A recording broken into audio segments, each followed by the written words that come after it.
dear colleagues, friends, and all invited guests. It's an honor for me to join this impressive group of fellow inductees. I would have never thought 25 years ago that I would stand here and be able to talk and be honored to join you. I have worked with many of you in different circumstances and on different projects. But this induction resonated deeply in me as a recognition from you as Pierre. But I'm standing here having particular thoughts to my friends, my colleagues, and those I call my comrades back in the region, and thinking about how important it is for us not to ever give up. Not to ever give up doing the right thing, despite all the difficulty in a region like us. We must continue to support progress, even as little as they can be or perceived. We should cherish them and consolidate them at all costs. Our achievement always fuel more initiative and greater progress. Quoting somebody, talents are everywhere, opportunity are not. So every time we have the opportunity to identify some of those, we need to seize them and work not for personal gain and all, but to allow those talents to benefit from them. Nominated for effort and contribution to several initiatives that brought and grew the internet in West Africa in the 90s, and also for leading and nurturing the consensus approach that has helped to create Afrinic, the Internet Number Registry in Africa in 2004. I have witnessed over those 25 years how technology can change and improve people's life on a daily basis. The time has passed where we were laughed at as young engineer, shy probably, but very energetic, locked in the 5x5 room, sitting on our gear, eating, sleeping, and working to connect our country to the internet with its own domain. How can we do that in a country where everything telecom has to go through the telecommunication company? That was laughable. But guess what? We did it. We connect the country to the internet and provide the service to a lot of companies and individual people. That milestone achieved, we enthusiastically joined another aspirational idea, because as operator, we were facing a lot of challenge managing and receiving internet number resources. We worked to achieve that goal as well, building and growing Afrinic as a regional number internet resources. That will very quickly become the catalyst for the continental internet ecosystem, tackling challenges we were facing one at a time, but with diligence, discipline, and beyond all, with courage. Why courage? Because we're operating in a region that is always perceived as complex, where top-down and monopolistic mindset prevail. Though there is still a lot to do in the region, we believe that the ground is profoundly set in the direction that will continue to enable and support the internet uptake in the region.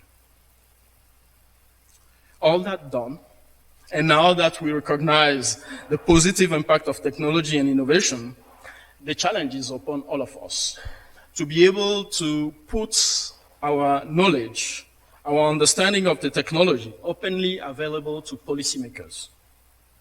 We have to work with them to help them steer policy and norms that will continue to be enabler for innovation without permission. I look forward to continue working with you all, fellow of the Hall of Fame, to support, encourage, value, and promote the benefit of open standard and technology for further success in the region, but also globally. Thank you for trusting me, but more than that, for also paying attention for what we were doing down there in the region. I would like to thank ISOC as well for creating and continue supporting the Hall of Fame initiative, and also organizing, of course, this very beautiful ceremony here in Costa Rica. We will continue working diligently with discipline and courage to build consensus and make the internet a very key element for the development. Thank you.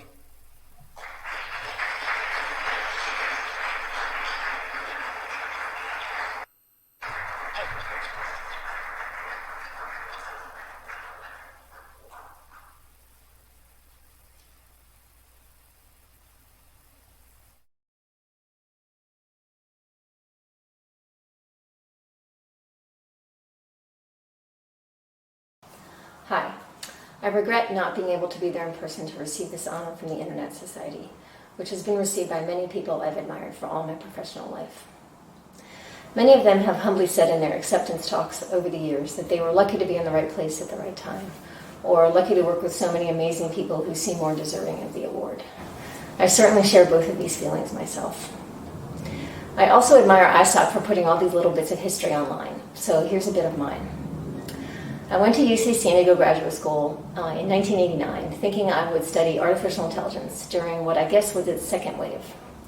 But UC San Diego hosted one of the original NSF-funded supercomputer centers due to the vision and intense dedication of Sid Caron, its founding director, and the visionary role of the National Science Foundation in funding a revolution, which is what a National Academies report called the U.S. government's strategic support for computing research in the 80s and 90s.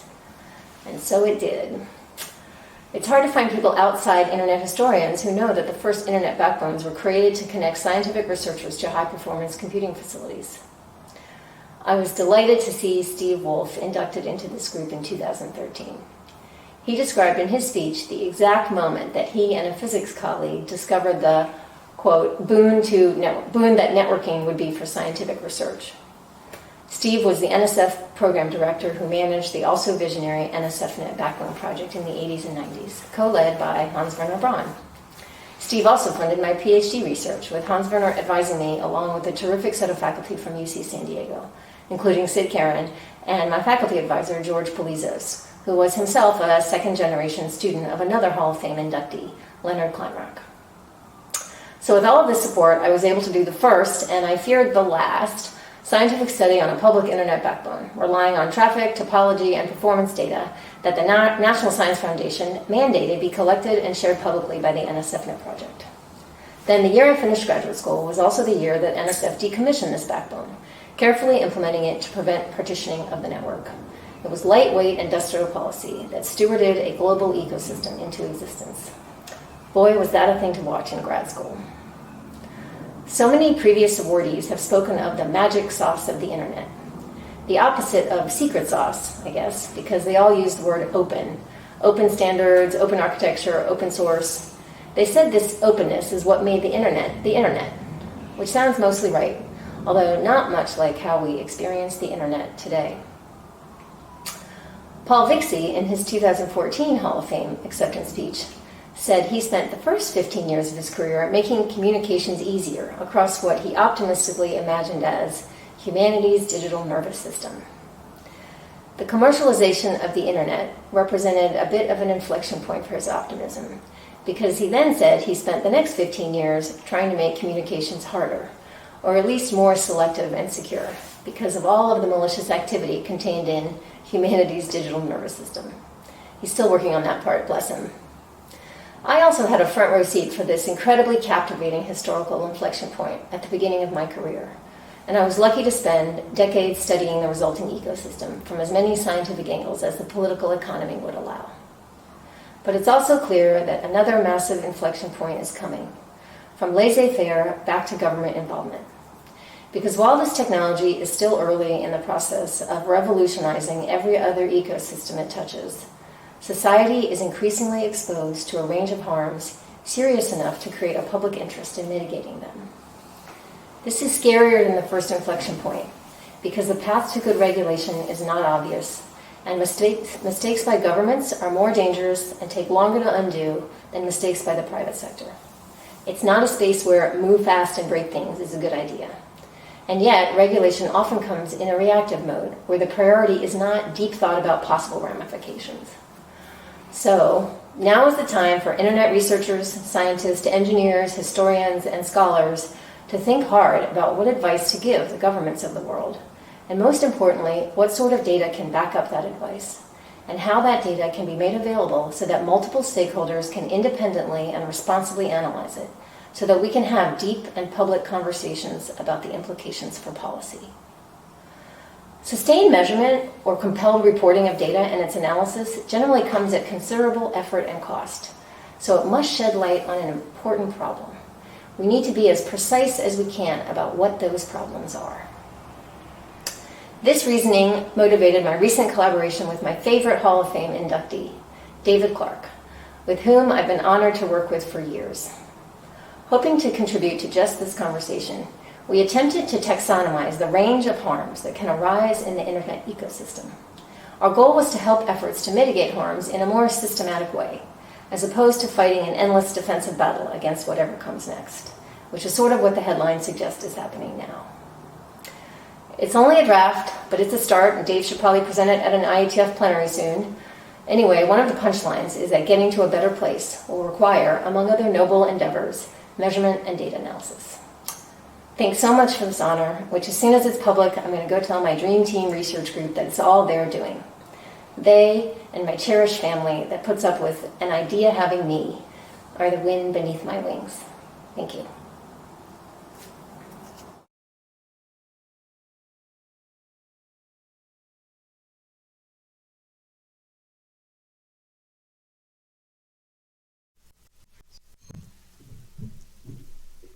Well, there are lots of people I would like to thank. I thank the advisory board for inducting me. I thank way back Peter Denning and Larry Landweber for including me on the CSNet project that got it all started for me. They made me in charge of protocols at a time when I knew very little about protocols. I taught to do, and we needed to build a network to get across all computer science departments, and we didn't have enough money to afford a new backbone. So we decided to use X25, an existing public service that we could use to transport data from one site to the other.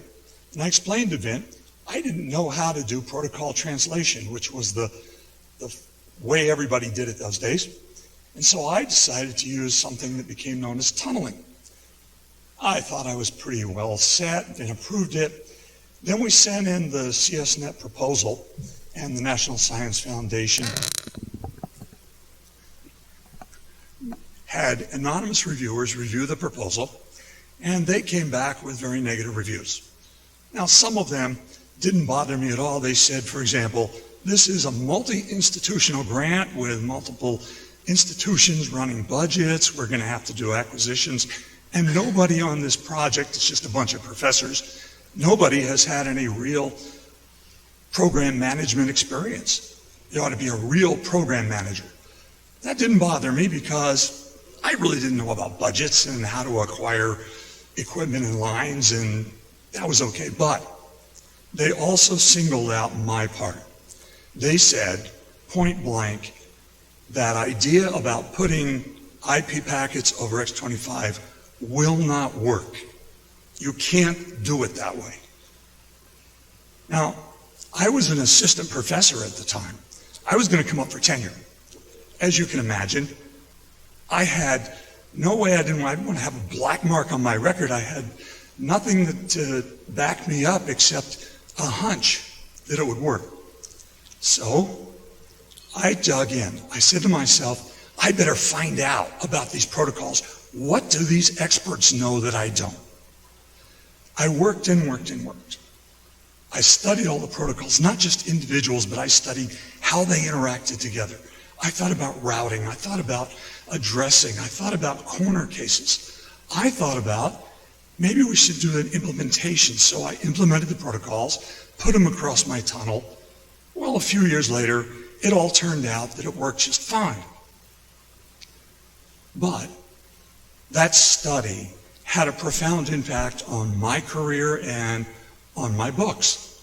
When it came time to write the books, I already knew firsthand all about the protocols. I had studied them so intently that I understood corner cases, I understood how to implement them, I understood what not to do. So I boiled down all the principles, all the details, and all of my findings about protocols and put them in the books. And I have always thought that that's one of the key reasons that my books were so wildly successful, because they weren't just some professor writing a textbook, they were from firsthand experience. So, my final thanks for intimidating me into studying protocols goes to those obnoxious and absolutely incompetent NSF reviewers who forced me to study.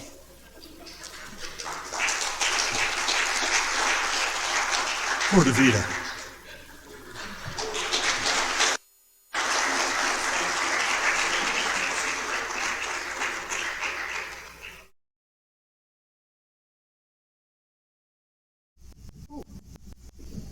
I'm not quite as tall.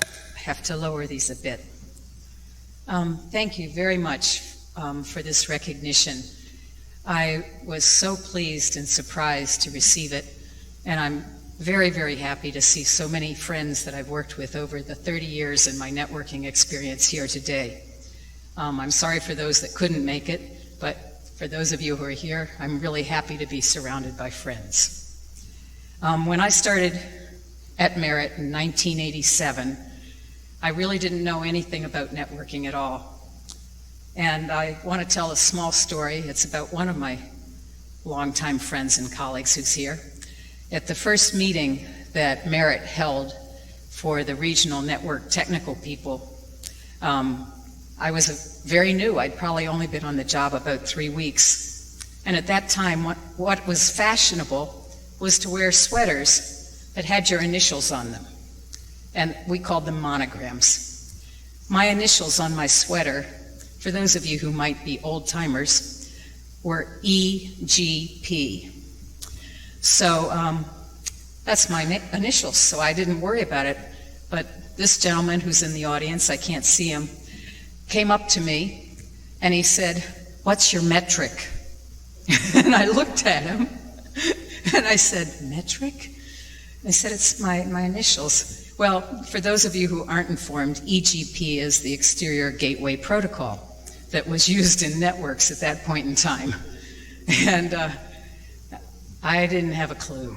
So happily, I had some colleagues that were clueful. They helped me to learn and to become part of the team that was better at building networks. And I progressed, and my career progressed. So thank heavens for those colleagues. Some that I'll name are Dave Katz and Hans-Werner Braun and Bilal Chinoy. They were part of the team that helped me to find out what EGP was and some of the other protocols. But part of my networking experience as I grew as a networking person, an internet person, people would come up and say, "Well, what was it like to be a woman in a men's field?"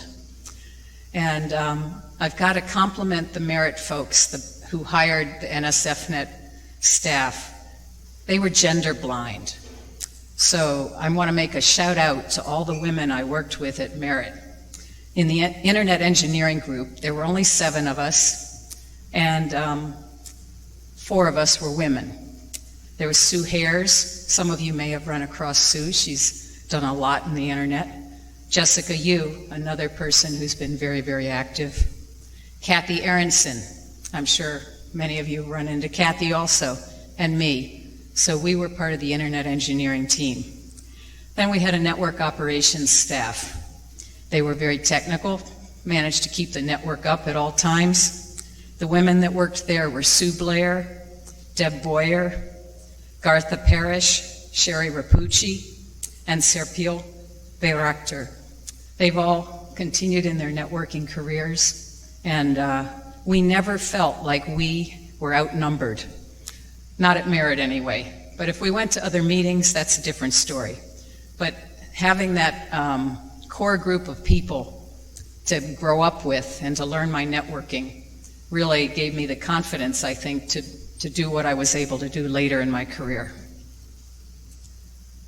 So I always saw my role as fostering collaboration and cooperation with other network operators and with other internet colleagues. And I think that was the most fulfilling part, is making those connections. And I think Andrew spoke to that earlier tonight when he talked about networking isn't just about the bits and bytes and the packets and the wires. It's about the people we work with and the connections we make and how we cross borders and cultures and become quite interconnected. So that was always a very important part for me. And it was fun. And it was fun till I decided to retire. And then I'm probably still having fun, but it's a different kind of fun. But it really was a good time for the 30 years. NSFNet, went to a startup at home, went to Juniper Networks, and I finished my career as the IANA at ICANN. So now I'd like to do some thanks to some other folks. One of them is Kathy Aronson. I've already mentioned her. I didn't know about it. It was unbeknownst to me, but Kathy submitted my name for nomination. And I'm so pleased and proud and surprised. And I thank the ISOC chapter and committee and advisory board for selecting me. I really appreciate it. And then most of all, I'd like to thank my family, my husband John, our two daughters, Jocelyn and Samantha, for supporting me in all the steps of the way. The internet kind of consumed me. I became pretty much a workaholic about it. But they supported me every day and in every way, so it allowed me to have this wonderful career. And in fact, I'll just finish on saying, in 1987, or in the late 1980s, my husband said to me, "You seem a little bored. Maybe you should get a job." Well, the rest is history. I got a job, and here I am. Thank you very much.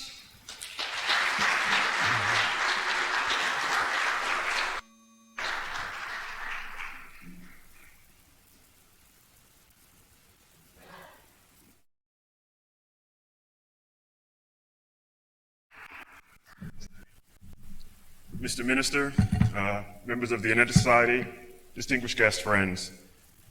It's an honor to be here, and I want to thank the Internet Society Advisory Board for selecting me. And I also have to thank a couple of people, starting with President Bill Clinton and Vice President Al Gore, late Secretary of Commerce Ron Brown. In 1993, they found not just a non-engineer, but a lawyer. And not just a lawyer, but a mass media broadcast lawyer, and gave me the charge of helping to develop policy for the United States with regard to how we were going to move forward on internet policy. Our credo was putting people first, which stacks up very nicely with what Andrew talked about. The internet is for everyone. And every day we were trying to figure out what could we do that would bring the internet to everyone. I'm a proud graduate of Northwestern University and of Stanford University in the United States, and I was out in Palo Alto and Cupertino. And I was with Secretary Brown. We went down to Cupertino, the home of Apple Computer, and we saw these children around desks, and they each were around a network computer, and they were having a great time. And later that day, we went up to a low-income community in San Francisco called Hunters Point. They were poor students. They were predominantly minority students. They didn't have a clue that a thing called the internet existed. And from that came our decision that we were going to study the digital divide.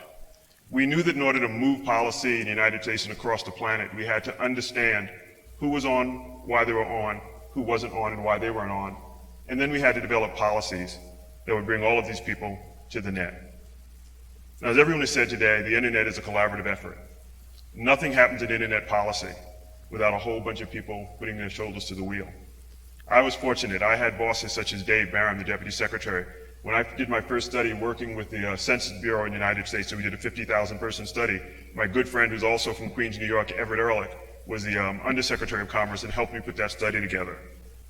Many of you know the brilliant Laura Breeden. Others of you know Bernadette McGuire Rivera. You may not know Becky Burr, but you should. Roanne Robinson, my deputy Tom Suguru, Jim Wazalewski, Kelly Levy, Jim McConaughey, and Wendy later, who put together the first internet studies, the first falling to the net studies. There were so many more, but everything we did was a collaborative effort. I want to congratulate my fellow inductees, but I want to give a special congratulations to my longtime friend, Dan Lynch, who's not with us tonight, who'll be on a little later. And over the last couple of days, I've met people who I've interacted with over Gene and I've met online for years and have never met, and I've met other people here we've interacted. Adiel and I have a joint history with the Leland Project, had never met, but our foundations with that great project. So I'm honored to be here today. In 1993, when we first started talking about the digital divide and doing the work that defined the digital divide, there were 15 million people on this planet, on the internet. Today there are 4 billion. A lot of people in this room did a lot of work to make that happen. But we have a lot that we need to do still. This is the most transformative technology of our lifetimes. It is certainly the technology that has reached more people more rapidly than any technology in the history of this planet. We've done a lot of good work. We've got a lot of work left to do.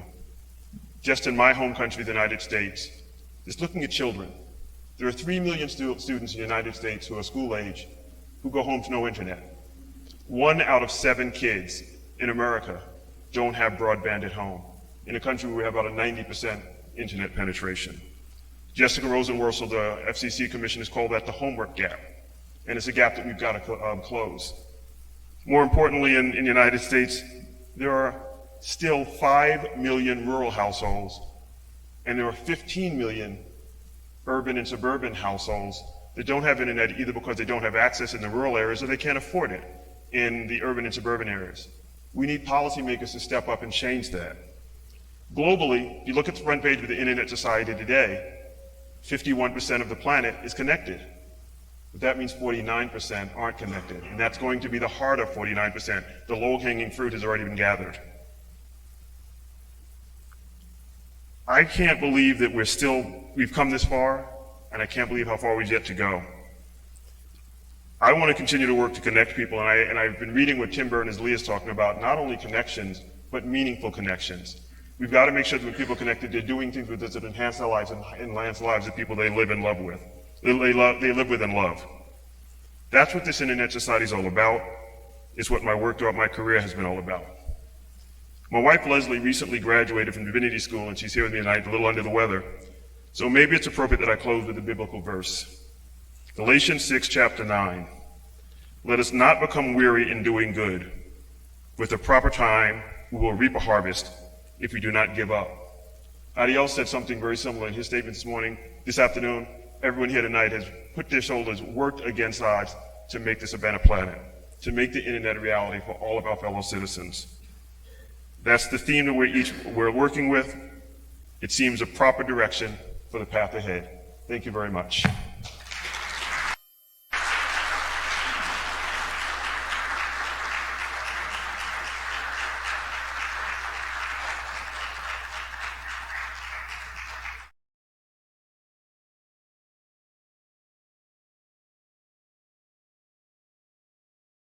Sorry I can't be with you today. I can't travel much anymore. I had a stroke 10 years ago, which didn't affect my brain, I don't think, but did affect my mobility quite a lot. So anyway, I got introduced to the ARPANET in April of '73 at SRI, Stanford Research Institute, where I got a job as the manager of the Artificial Intelligence Computer Center.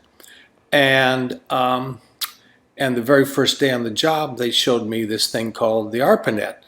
And I looked at that and went, wow, this is cool. I mean, you know, I'd come from a missile defense background and doing that kind of work and buried in some secret place. And then came out and into the real world.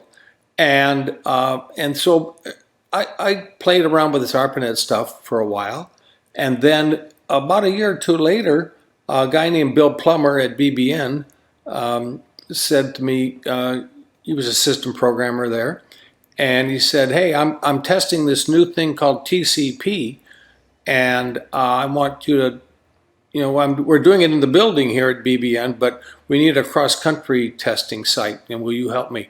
And I said, sure. So I started doing that in my spare time, and I did that for about a year with him in a language called BCPL, which was the precursor of C, and that was a lot of fun.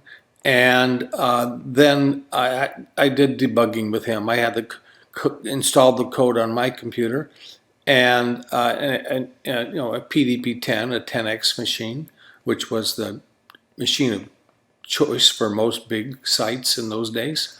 And then I met Vint Cerf in those days too. He was a young professor at Stanford. I say young because he's 2 years younger than I am, so he'll always be young. And he was a neat guy. And then, so I did that, and that was my early years as, I guess, call it a developer, a debugger. And we had no idea what we were doing in those days with it. We knew what we were trying to do, but it was it was a lot of fun. And then the next phase of my involvement with the internet, because in 1978, the protocol was essentially fixed, and sites on the ARPANET were starting to convert over to the internet protocols and running them side by side because, we had to. And then I moved on to Los Angeles to the Information Sciences Institute as their manager of their computing facilities. And that was the biggest node on the ARPANET in those days. It had about 6 machines online and about 3,000 people using them. And around the world, actually, mostly around the country, but around the world. And I was working for Bob Kahn and Vint Cerf at ARPA, really, and even though I'm theoretically an employee of USC. And they told me, hey, we're going to convert everything over to internet, and I want you to manage that process for machines all over the internet. And so I did that for a while, a couple of years. And then we had a flag day, the last flag day in history. That is the day when they shut the ARPANET down and turned everybody onto the internet, January 1st, 1983. That was hilarious. And then, so I did that. And then about a year later, I left that job because things were happening and I wanted to get involved in a startup of some sort. And so I moved back to Silicon Valley with no job, just, looking for, because friends of mine had started Cisco and they'd started Sun Microsystems, and I'm going, wait a minute, I can do this too. And I tried that and failed 2 or 3 times, actually. And then I realized in about late 85, early 86, that people all over the world were trying to build internet stuff, and they were doing a mediocre job. So I became an educator, I call myself now, of internet technology, and I started a company called Advanced Computing Environments. I thought that's a clever name, and to teach engineers how the internet worked, because I knew, and I knew all the people that built it. They were all friends of mine, John Postel and Danny Cohen and Dave Clark and Dave Mills and Vint Cerf, and so I started this thing, and eventually it became called Interop, the TCP/IP Interoperability Conference and Exhibition, and that grew like topsy for 3 or 4 years. Just grew from 300 people to 50,000 people in 4 years. I think you got something when the growth is that fast, eh? And then I sold that company because I didn't really want to run a giant trade show company. And then I started looking around for things to do in the early 90s. And I realized, the internet's not going to take off unless there's a way to send money around. and another pal guy found me, and we started a company which we called Cybercash to put credit cards and move money on the internet, and we built that company with Steve Crocker. He was our CTO, and so we built that company and launched it.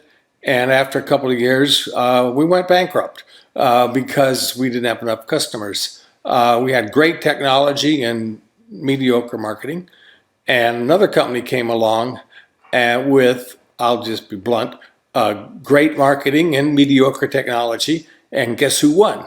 And that company is called PayPal. And they eventually bought all our technology out of bankruptcy. And so it's a success, a great success. Bravo for them. So that's my story, and I'm sticking to it. And I hope you guys have a great time in Costa Rica. I'd love to be there. My children, all of my adult children have been there, but I haven't. And I would love to be there, but I can't go. So enjoy your times. Bye-bye.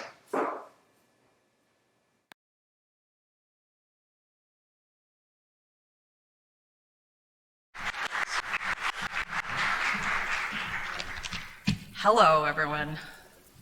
Well, I am, like everyone else, I'm thrilled to accept this award and to be part of this stellar class here today.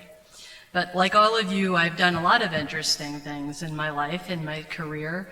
From this librarian thing, I'm going to focus on that, but I've also written a lot of books for kids on the internet, and I worked as an internet evangelist for a mid-level regional as well. So I'd like to focus on thanking the Internet Society for recognizing the important part that public librarians have played in helping to grow the reach of the internet and its use by everybody. In 1981, I was a professional librarian at a small library in upstate New York. Home computers were not widespread, but school kids were getting them. And I was wondering how adults or their parents or everyone else in the community was supposed to get these skills. So while librarians are not really known for our risk-taking skills, I do believe that you need to take a risk, and you always learn something. Sometimes it's a good thing, sometimes it's a bad thing, but I wanted to go with this thing. So we bought an Apple II Plus computer. We put it out for the public to use. And we bought some software. We had Oregon Trail, of course, that was ubiquitous back then, and VisiCalc, remember that? And a word processor, some other things. We started letting the public use it. Well, within 6 months, it was so popular, we had to buy a second computer, and we got a printer. That was a big deal. In 1983, as home computing started to become more mainstream, and as hobbyists began buying modems, they didn't really have a lot of places to call back then. They just had a few bulletin board systems, electronic BBS systems, that people ran out of their homes, and you would call that modem and get online. Well, I decided it would be fun to have the library run an electronic bulletin board system. So we operated it off a modem pool of one, and it was on the library. We only had one phone line at the library, so we plugged in the modem when we all went home for the evening. We called it the night shift, and we got about 1,000 calls a month. It was huge, and we set it up like the Dewey Decimal System because we were librarians. So if you wanted to discuss religion, you were in the 200 bulletin board discussion group, you know. Well, it was also with the modem, it was a 1200 baud modem, by the way. By 1992, we were offering public access internet via a slip connection, but we had moved up to 14.4, which was, we thought that was great. And that later escalated into getting a 56K and a Class B network, because in those days it was thought that libraries would become free nets and community resources for connectivity. Well, we always hear about the last mile connectivity problem.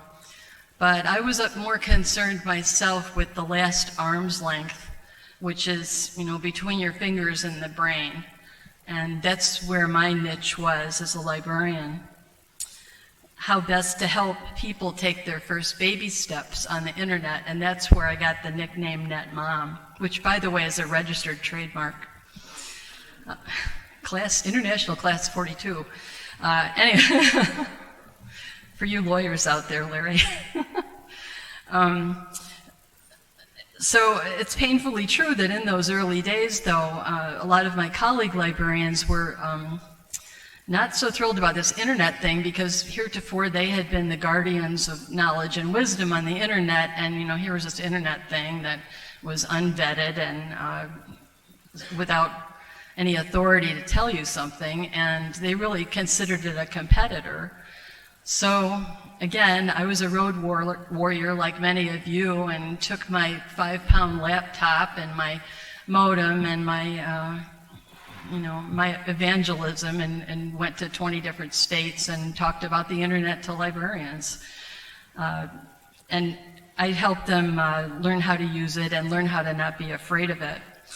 We did recognize the potential on the horizon, and not only that people could access the wealth of the internet, but also could contribute to it, which is just as important. And these days, I'm happy to say that public access internet is considered a core library service.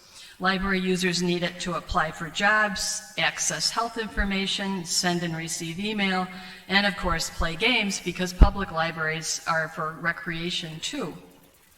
But not only that, it's truly a social equity issue, because so much information that helps people self-educate and self-empower is only available online now.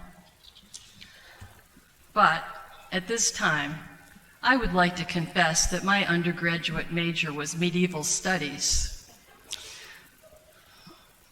Do not ask me to set up a zone file, but do allow me to give kudos to the system administrators in libraries and the network wizards who keep the packets flowing in the public library systems. They're largely unsung, and if you give me a minute, I'm going to sing them. Their labors are critical, and I want to acknowledge the work of my colleagues Rick Fensterer and Stephanie Zwolinski, and also to the website designers and content creators, so thank you to Diane Tolson. And I want to mention 2 other visionary librarians who encouraged me. That would be Monica Ertel and Steve Sisler from the Apple Corporate Library in Cupertino. They ceded equipment and other help to libraries like my own who were willing to take risks. I would also like to thank my nominator, Susan Estrada, a Hall of Fame inductee in her own right, and my writers of endorsement letters, Beverly Chalko Devlin of the Tacoma, Washington Public Library, Karen G. Schneider, Dean of the University Library from Sonoma State University, and Stephen Carrick Davis, CEO of the Mondo Foundation in London. He does a lot of interesting internet education activities abroad. And also thank you to my family, my poor husband Larry. He's a website designer and developer and a lifelong learner, and our son of net, Stephen, who's here with his lovely bride Lauren over there. And in conclusion, it's wonderful to be the first librarian to receive this honor. However, as Justice Sandra Day O'Connor, the first female U.S. Supreme Court Justice, once said, "I've always thought that while it's wonderful to be the first, you don't want to be the last." So to all you librarians out there, the biggest enemy is complacency. You must, and so continue to innovate and take risks, and someday you may be right here. Thank you very much for this honor.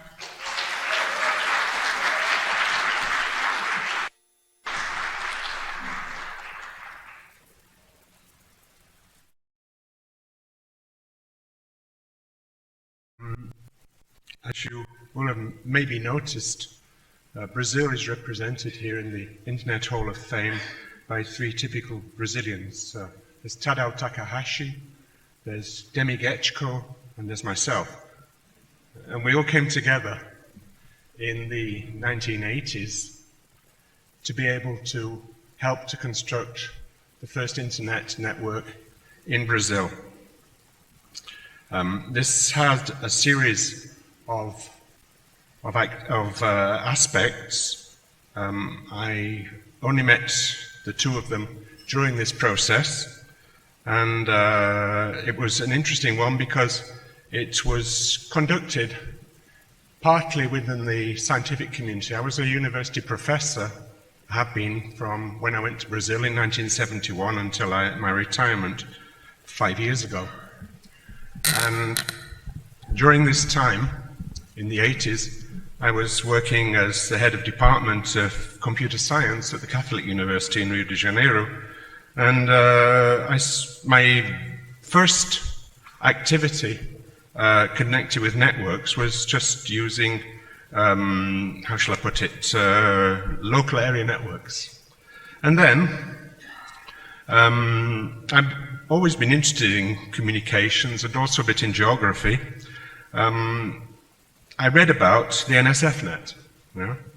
The NSFnet was started, engineered in 1985, and the news of this arrived in Brazil a little bit later because at the time we had no good electronic communications. We had to wait for the journals to arrive by surface mail and all that kind of stuff.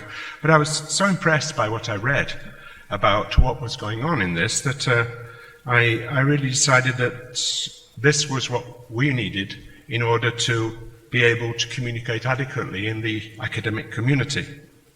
And so I used the contacts I had in different areas to try to provoke a discussion about such a goal.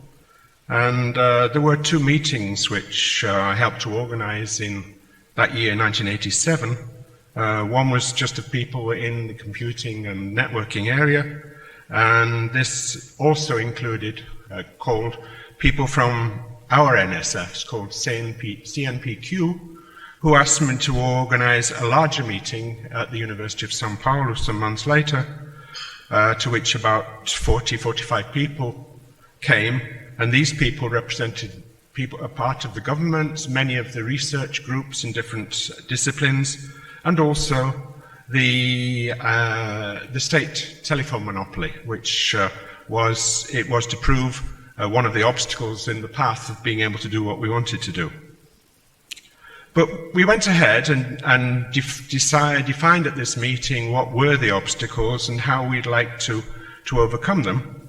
And the result of this was that 2 years later, the Brazilian government launched a project called RNP, that's the National Research Network in Portuguese, and Tadao Takahashi was appointed as the coordinator of this project. And shortly afterwards, he invited Demi and myself to join him, and together we worked in collaboration in order to deliver what was proposed at that meeting 2 years earlier. It took us 3 years, and they were very, very interesting years. We had interaction, for instance, with people in Latin America during this time. There was an international meeting held in Rio de Janeiro, which I helped organize, but I didn't take much part in as far as the international connections were concerned. But we ended up in 1992 with a national backbone network which touched 11 of the 27 constituent parts of Brazil at the vast speed of 64 kilobits a second or 9.6 kilobits a second. It's funny, this was, I suppose you could see, in retrospect, the digital divide between our part of the world and the North America. You know, we had this vast difference between the speeds which were then operating on the NSFnet and our own. However, that was a challenge. RMP was established, as I say, in 1992 as a network. The following year, I moved on back to the university because the option for me to continue with RMP was to stop being a professor and start being living off a grant, and that wasn't really feasible with the number of children I had at that time.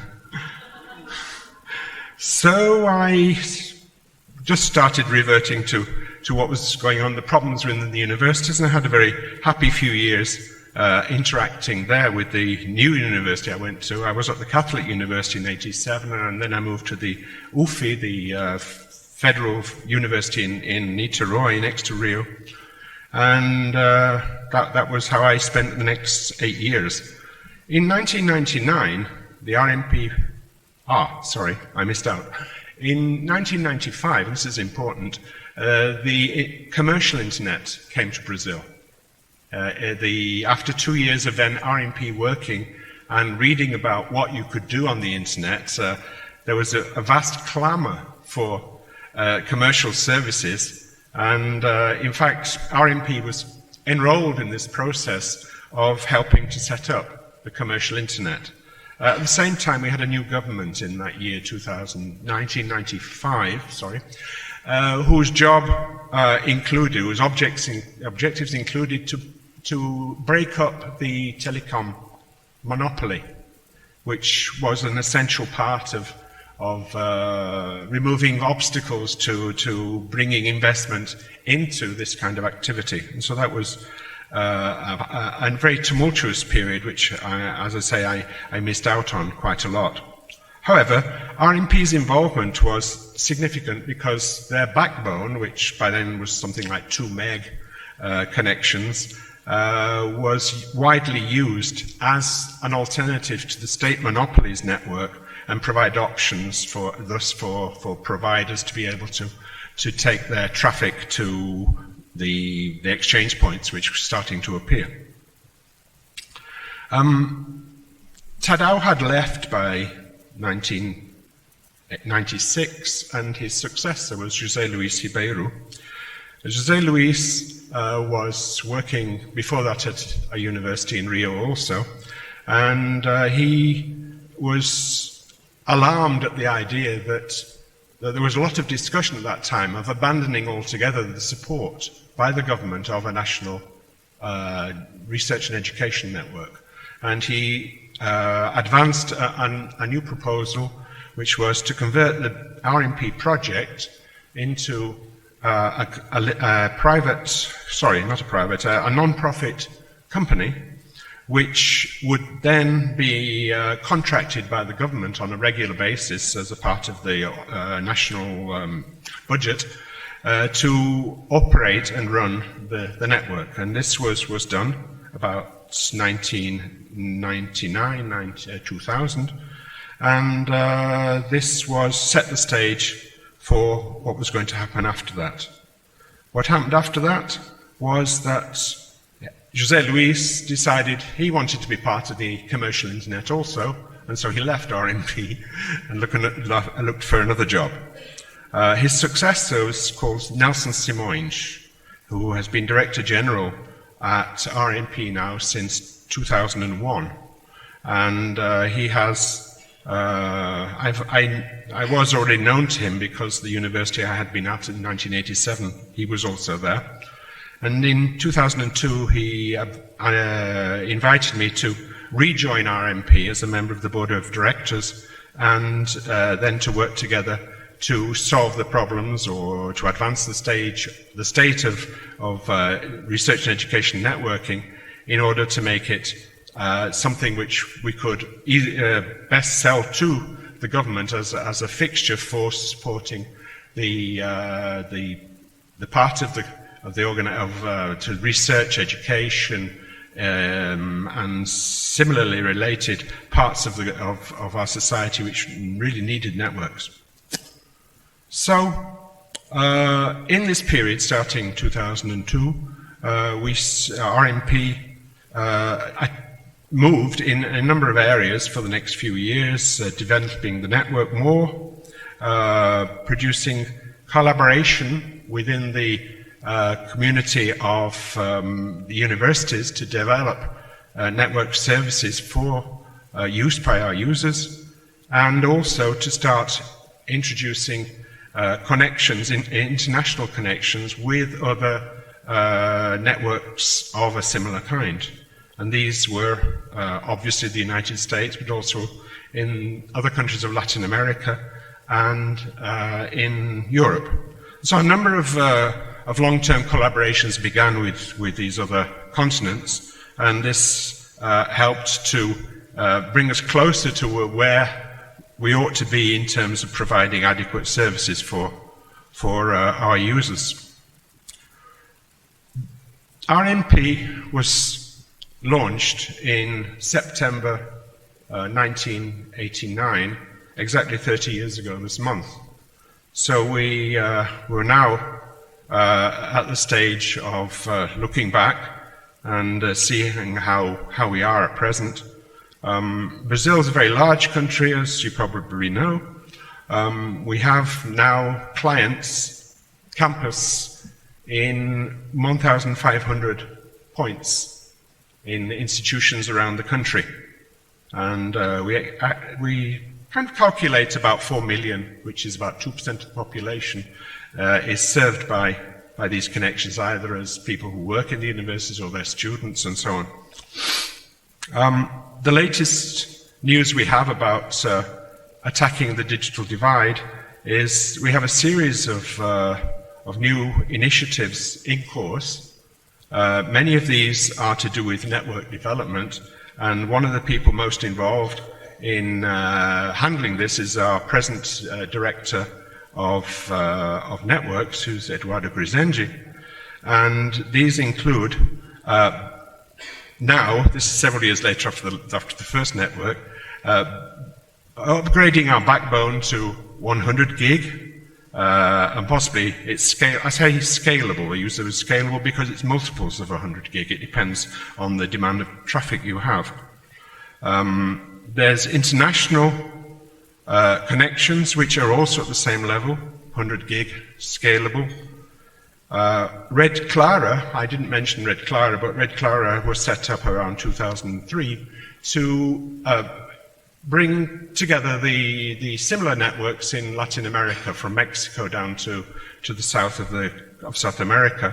There are about 14 national networks involved in Red Clara, and this has been a project of building this and operating this network has been the object of much assistance from the European Union through successive projects. And so we are now increasing the capacity of the Red Clara network also to 100 gig scalable. And there are new international routes. There are links to the US. There's a new route to Africa, a new cable, Trans-South Atlantic cable for a change, is enabling us to get directly from Brazil and thus the rest of Latin America to Africa. And for the first time in many, many years, a new submarine cable is under construction at the moment between Brazil and Portugal, which will provide very high capacity, scalable access to Europe. So all of these things are going on at the moment. RMP is now 30 years from its point zero. What it will be like in another 30 years' time, it's very difficult for me to predict. I probably won't be around to see it. But time will tell, and I think the signs are good. I'd like to close by thanking some of the people who have been involved in my proposal to be a member here. The proponent was Peter Knight, who is a United States citizen who lives and works in Brazil. He's an economist and is a stand-up paddler. At 76, he's in very good condition. Then there are my sponsors, the people who provided support letters. There are 5 of them altogether. One is Professor Harvey Newman from Caltech, because of our great collaboration in assisting the physics researchers who are scattered around Brazil. Also Nelson Simões, the Director General, and Flavio Wagner, who is currently the head of the Internet Society in Brazil. And two of my former students, Yara Machado, who is now a director of RMP in my place, and Antonio Abelém from the university in Pará. I'll close by thanking very much the Internet Society for recognizing and approving and giving me this opportunity. I'm very, very pleased and very proud and rather humbled to get to this stage, and I'd like to thank them very much. And finally, my family. I have my daughter here with me. She's sat at the table here at the front. My wife's Virgilia, and we have two sons also, Anthony and Leonardo, and they follow and support me very much in all that I do in this respect. And I'd like to thank all of them. Thank you.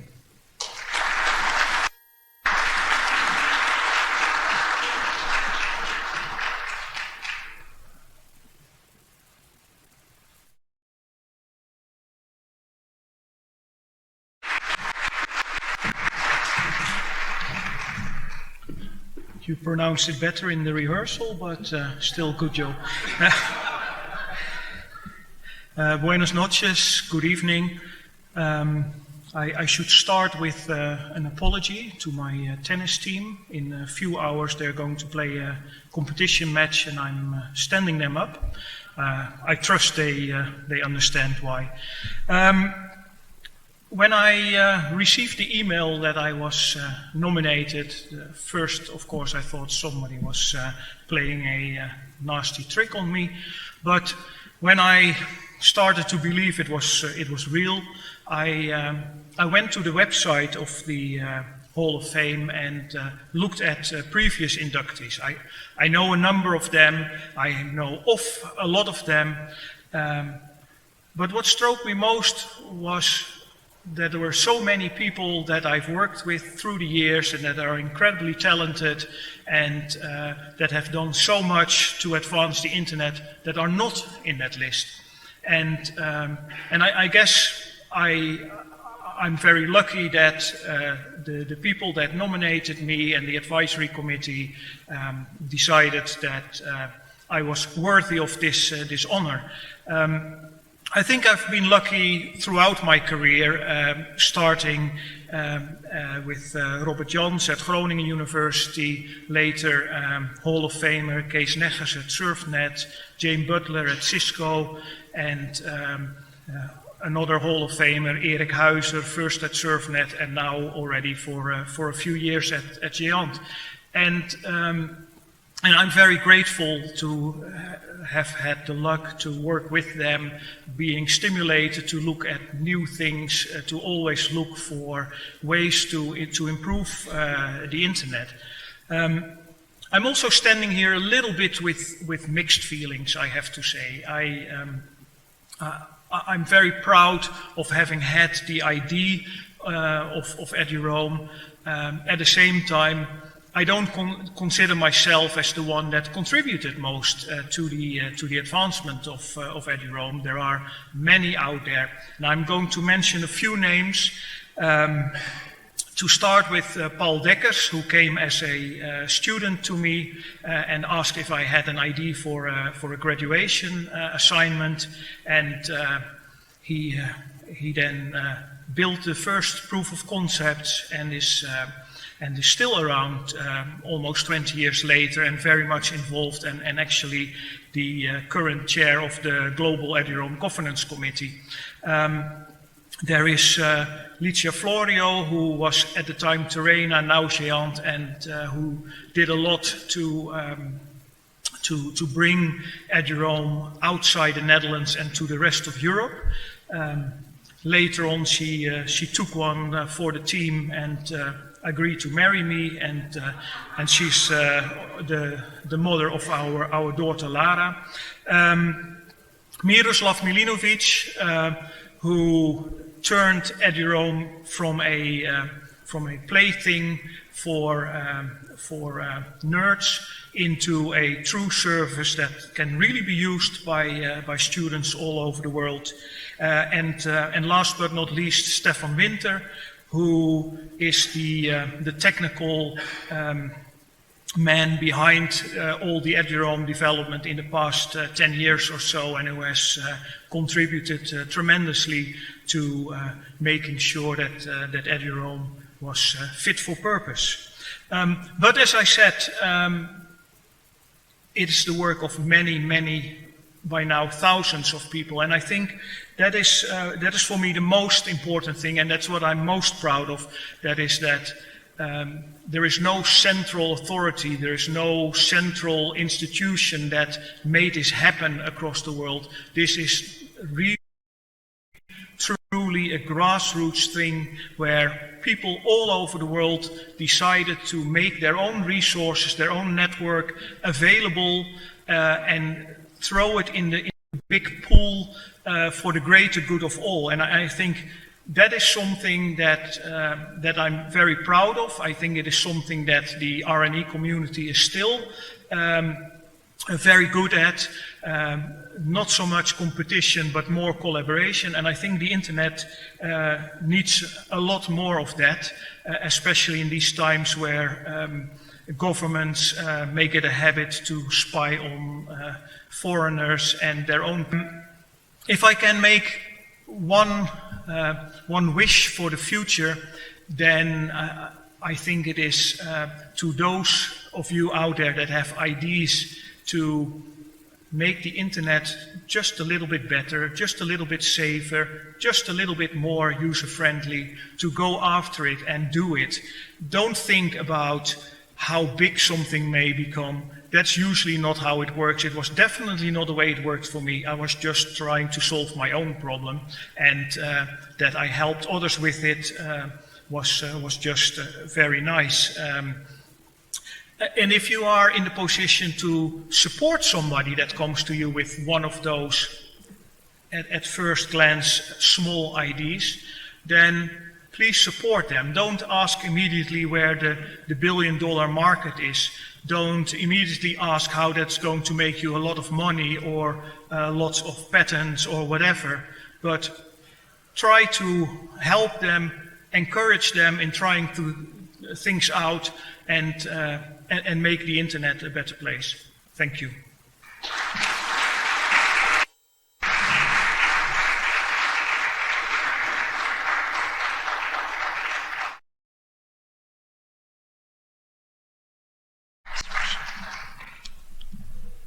Thank you for the invitation to this ceremony. I'm very honored to be here. Congratulations to all the inductees. My name is Rui. I'm Suguru Yamaguchi's son.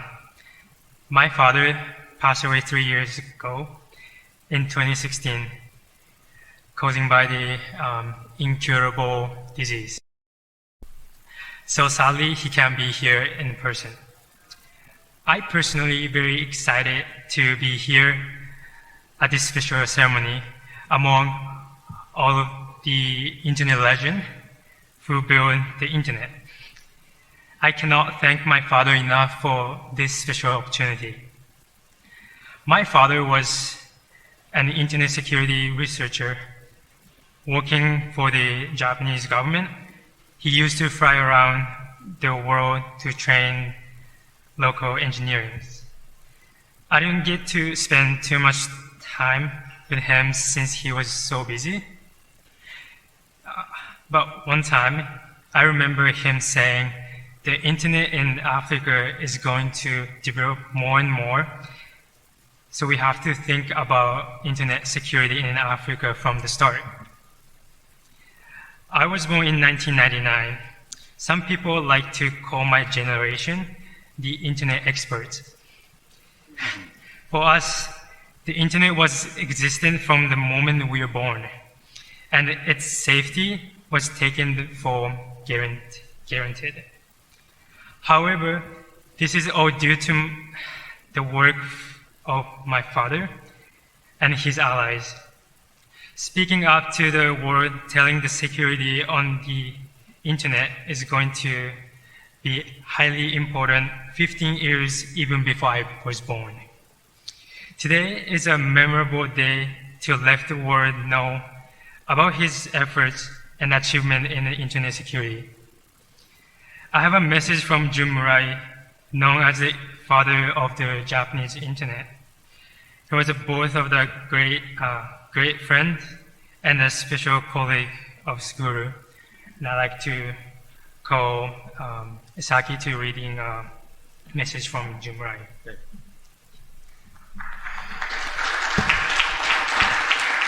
Well, thank you very much for the recognition of the Professor Suguru Yamaguchi's work. I bring a special message by Jun Murai, who is the founder of the White Project.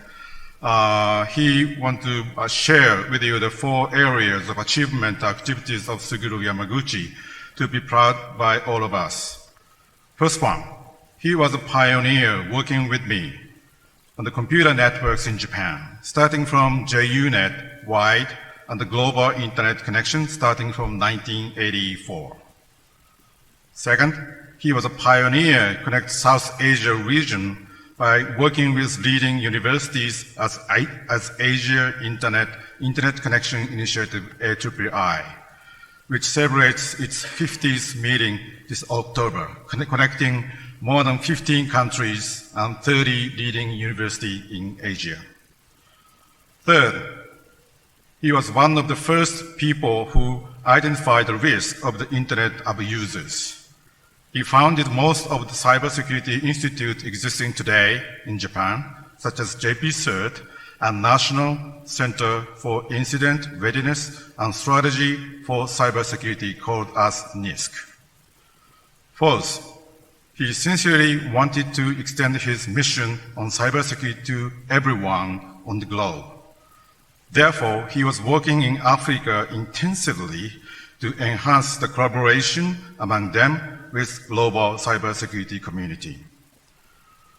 His contribution have been far more, and his precious spirit and mission will stay with everybody, work with him eternally.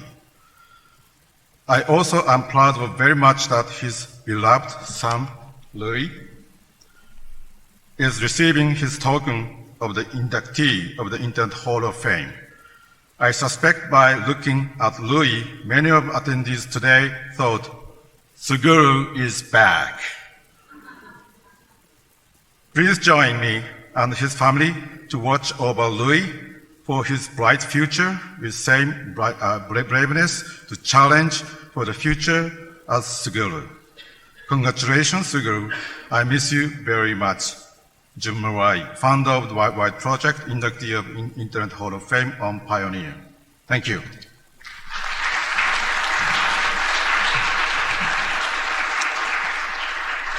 Thank you, Mr. Murai, for the message, and thank you, Saki, for reading the message.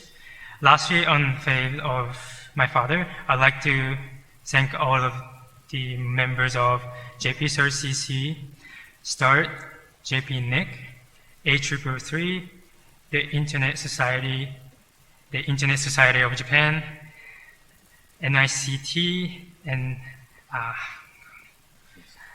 NISC, and the White Project.